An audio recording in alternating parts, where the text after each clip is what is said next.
Bon les gars, comme vous le savez, qui dit été dit transfert, et comme d'habitude, à chaque annonce de mouvement, on peut assister à l'émergence de spécimens étranges aux capacités intellectuelles douteuses. Ces 4 de QI sont tellement obsédés par qui fera la meilleure punchline pour tenter d'amasser une communauté qu'ils sont prêts à dire tout et n'importe quoi, ce qui a juste pour conséquent de nous montrer à quel type de coulis humain on a affaire. Tu mérites d'être un tabouret humain? Pour vous remettre un peu dans le contexte, il y a moins de 2 semaines, les championnats européens reprenaient petit à petit. Mitoma fit du Mitoma, Kubo aurait son cutter but au bout de 7 minutes de jeu, Minamino revenait de parmi les morts, et Ito semblait déterminé à nous montrer qu'il allait être le boss de Reims pour la saison. Jusque là, les choses se passent nickel, pas mal de transferts dont j'avais parlé ou j'avais pré-shot se confirment, et la saison démarre sur les chapeaux de roue pour pas mal d'expatriés. Alors qu'est-ce qui peut bien me donner envie de brûler le monde? Wataru Endo, vous connaissez? Sur ma vidéo des dossiers à suivre, je vous expliquais justement que c'était un joueur extrêmement sous-coté qui méritait bien plus que Stuttgart, et que Postecoglou, fraîchement arrivé à Tottenham, gardait un œil sur le joueur. Au final, aucun mouvement côté Tottenham, et on apprenait le 16 août que Liverpool était activement sur le dossier et qu'un accord était proche. Est-ce que vous la sentez là, la petite odeur de merde qui arrive? De là, une pléthore de golems s'est mis à essayer de faire le buzz avec des analyses et des punchlines footballistiques aussi désastreuses que leur quotidienne PNJ, ce qui, on va pas se mentir, me donnait juste envie de les aligner un par un pour leur mettre des gros coups francs. Donc à défaut d'essayer de leur remettre les idées en place avec des ballons expédiés à une centaine de joules dans leur fif, je vais plutôt prendre le temps de vous expliquer qui est Endo, pourquoi il est sous-coté sa mère et surtout pourquoi j'ai presque aucun doute sur le fait que le joueur va faire retourner pas mal de vestes cette saison. Wataru Endo du coup, c'est un défenseur central japonais né en 93 à Yokohama. Il a commencé en pro avec le Shonan Bellmare en 2011 et où il finira même champion de la deuxième division avec ce même club 3 ans plus tard. D'ailleurs c'est à partir de là qu'il commencera à connaître l'équipe nationale, notamment avec l'U23. La saison suivante, le joueur débarque au Urawa Red Diamond en première division où il découvrira l'AFC et le haut niveau japonais. Urawa finira même champion du Japon à l'issue de la saison, ils gagneront l'AFC l'année suivante et une Coupe du Japon en 2018. Wataru lui devient titulaire indiscutable de l'équipe de par ses excellentes prestations, ce qui lui ouvrira doucement la porte de l'équipe nationale, notamment pour les qualifications de la Coupe du Monde 2018. Après la Coupe du Monde, suite au rachat en 2017 du club belge de Saint-Tron par le groupe japonais DMM, ce dernier se verra transférer en Belgique chez les Canaries. D'ailleurs, pour l'anecdote, c'est sur cette même saison, l'on pouvait déjà apercevoir le trio Tomiyasu, Kamada, Endo au sein de cette même équipe. Et quand on voit où ils en sont 6 ans plus tard, on se dit que bien du chemin a été fait. Endo y restera 2 saisons, et bien qu'avec Urawa, le joueur avait été testé au poste de milieu défensif, c'est vraiment à Saint-Tron qui va poursuivre et achever sa transition de poste. 2 saisons assez correctes qui lui permettront d'être prêté à Stuttgart, où il finira par s'imposer définitivement et sera même acheté au terme de son prêt pour la somme d'1,7 million.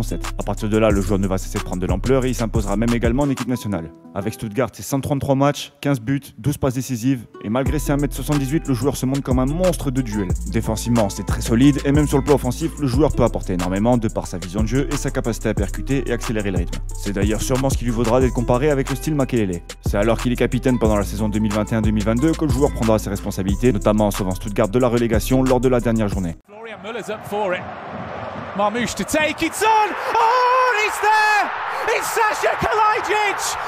Stuttgart score the goal that will mean Bundesliga survival.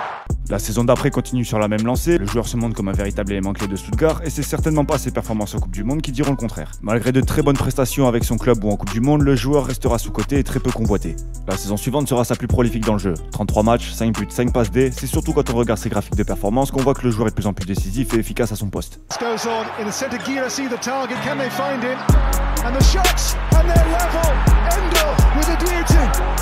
Bon, maintenant que vous en savez un peu plus sur le bonhomme, il est temps de se pencher sur son transfert à Liverpool et de déboîter les arguments éclatés donnés par nos chers spécialistes en herbe. Oui, mais il a 30 ans, il est finito.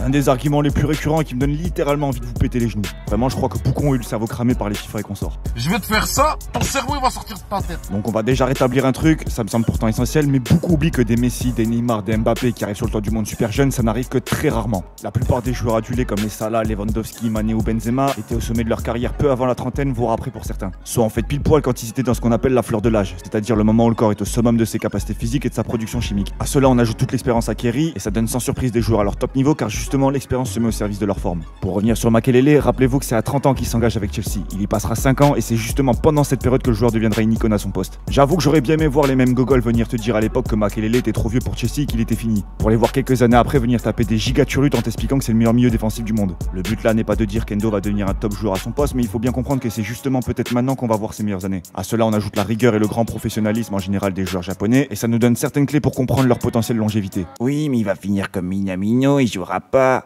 Alors celui-là, c'est juste un aveu que la personne a vraiment un QI négatif car la situation n'a rien à voir, mais absolument rien à voir. Minamino est arrivé dans une équipe où sa place était déjà compromise de par les joueurs présents en attaque et cette volonté de club de le faire jouer un poste qui n'était pas son poste de prédilection laissait peu de chances de le voir réellement s'imposer au sein de l'équipe. Là, Liverpool doit reconstruire son milieu de terrain, la place à son poste est libre et il jouera dans un rôle qui est le sien. Et bien que Minamino sous Klopp c'était pas ouf, il faut quand même se rappeler que c'est Klopp qui a fait péter Kagawa à l'époque de Dortmund. Il a beaucoup de sympathie pour les joueurs japonais et leur professionnalisme et vu comment il a accueilli Endo à son arrivée, je me fais aucun souci sur le rôle et la place qu'il va lui confier.